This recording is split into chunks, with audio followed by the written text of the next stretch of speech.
maqaalkana maanta waxaanu ku eegi doonaa atiirshada kusoo caanbaxday filimka hidka weyn noqday ee la daawaday sanada 2015 damlagaake hayisha waxaana la waday Ayushmann Khurrana atiirshada lagu magacaabo Bhumi Badneka.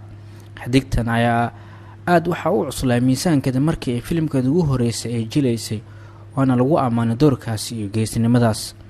xadigtan hadda miisaankeeda jirkeeda dhintay waxaana sheegtay inay diyaar u tahay inay soo bandhigto qurux walba ay leedahay gabar Hindiyaan ah. xadigtan ay wareysi ay bixisay waxay kaga hadashay isbeddelka xagga jirkeeda ku yimaada doorka ay jeceshahay iyo filimada ee qaybta ka ahayd. Bhumi ayaa lagu amaanay inay dooratay doorarkeeda la jeclaystay ee kala ahaa Sanchiriya Bala iyo sidoo kale Sankey Ank. filimkeeda ugu horeeyay damlagaake hayisha wuxuu ahaa mid awood ii siiyay dad kalena kala hore ay arkeen sida ii naqdiyeen.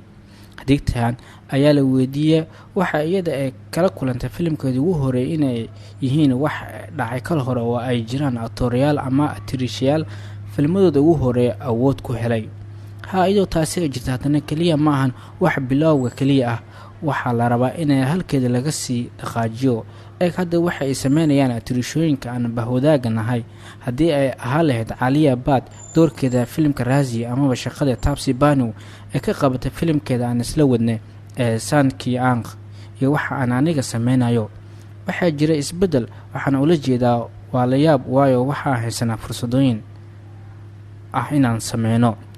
10 sano ka hor damlagaake hayisha ma la sameyn lahayn, 10 sano ka horna Sankey Ank lama sameyn karin amaba Sanchiriya iyo film walba aan qaybta ka ahaa.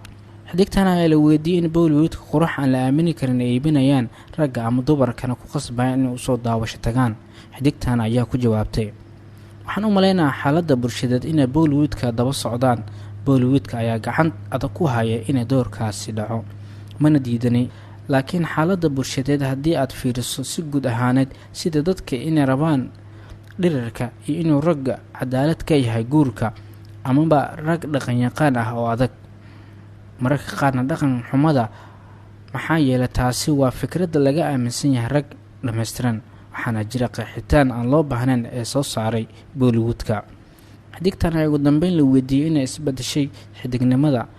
xidignimada waxay noqotay wax aan la aamini karo halka kala hore ay ahayd wax aan la gaari karin amaba ay ahayd wax aan la heli karin, halka maanta xidig uu yahay qof la falgala daawadayaasha. fiiri hadda Ayushmann Khurrana filimada uu sameynayo waa kuwa la xiriira dadka guulana u horseeday. Bhumi Badneka ayaa sanada 2019 waxay ka soo muuqatay filimada kala ah Bala, Sankey Ank, Pati Patni Aur Wo.